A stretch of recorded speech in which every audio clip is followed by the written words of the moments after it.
Minimum responsibility ఉండాలి కదా Bible గురించి నువ్వు మత ప్రచారం చేసేటప్పుడు. నీకు బైబిల్ మీద విశ్వాసం లేదు కనుక నువ్వు రెస్పాన్సిబిలిటీ తీసుకోవట్లేదు. నిజమైన విశ్వాసికి ఎగ్జాంపుల్గా విజయ్ కుమార్ని చెప్పుకోవచ్చు.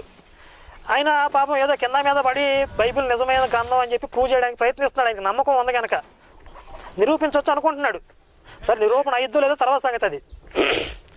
నీకు బైబిల్లో ఏముందో తెలుసు కనుక అది నిరూపించడం సాధ్యం కాదని నీకు అర్థమైంది కనుక ఆ బాధ్యత నువ్వు తీసుకోవట్లేదు.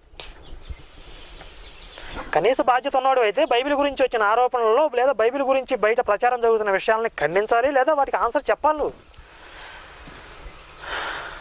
ఇంత విచ్చలవిడిగా మత ప్రచారం చేయటం మాత్రమే నీ హక్కు, ఈ దేశం రాజ్యాంగం అందరిది అని సినిమా డైలాగ్స్ చెప్పడం కాదు.